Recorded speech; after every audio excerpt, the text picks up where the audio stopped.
Do you ever flip through a manga and feel yourself absolutely drawn into the art? Haha, see what I did there? Like somehow you know that no matter how poor the story is, you'll be okay because the art is just that good. And then you flip and flip with reckless abandon, not even caring about the spoilers you might unveil, because you absolutely must see more of that beautiful art. Well, that's what happened to me when I first flipped through Go With The Clouds, North by Northwest.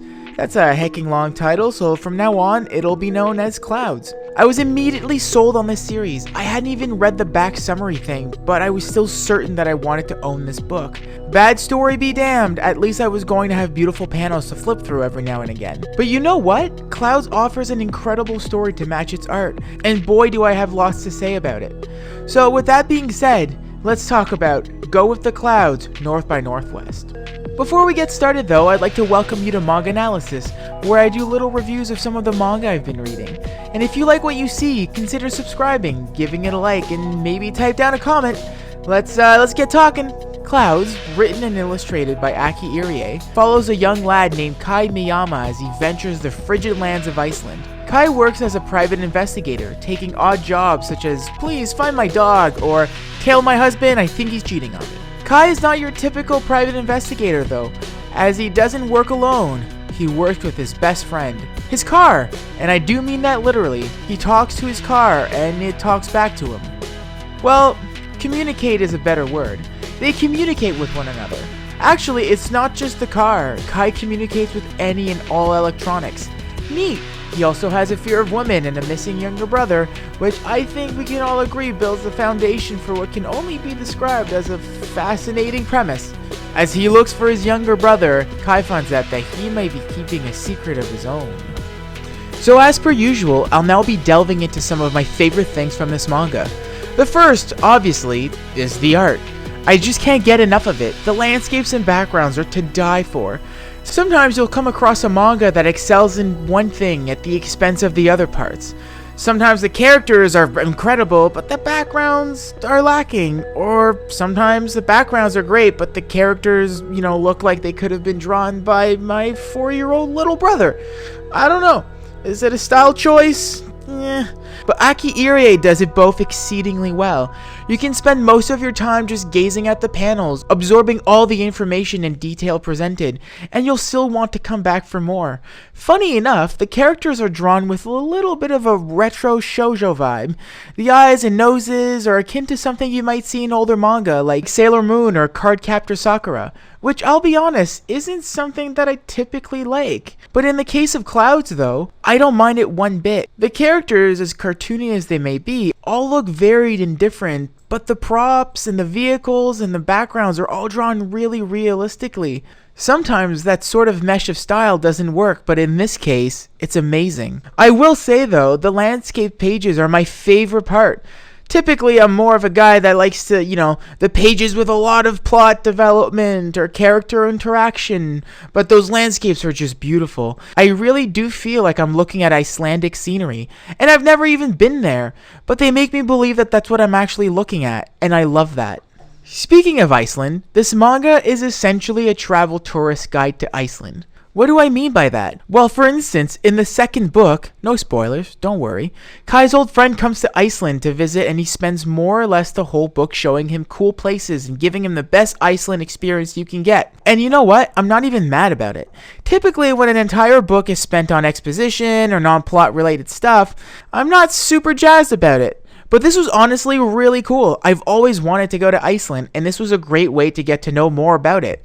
They talk about the food, the tourist spots, the geysers, fauna, flora, and even dive into Icelandic culture. The ecosystems in Iceland may not be the most diverse, but Clouds demonstrates how versatile the Icelandic folk can be with their limited resources, which is really interesting.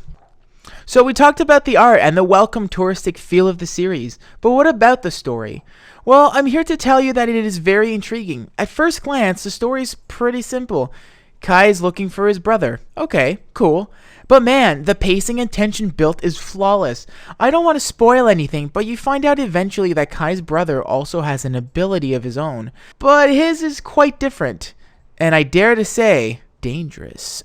Ooh. In between the little investigations that Kai operates as a private investigator, or his stunts as a tour guide, you'll be given glimpses of what his brother has been up to, and it leaves you with so many questions, which are answered slowly but surely. Like, just enough to keep you gripped to the book and wanting more. The thing is, though, it's not even necessarily what his brother does that gives his nature away, but the way that the other characters interact with him or talk about him. So you have these two versions of his brother, what Kai knows of him and what the others say he is.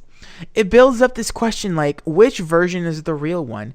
And oh man, does it deliver beautifully. So far anyway. It's interesting because it seems to switch between detective mystery to slice of life, and it does so without making one side feel less important. Both sides of the story so far are developed just as well as the other. If anything, they feed one another.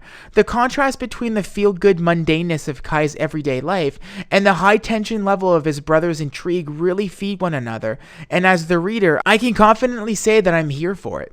So for all the good that this series offers, I do have a little qualm with it. As mentioned before, Kai can communicate with electronics, which comes in handy as a private investigator.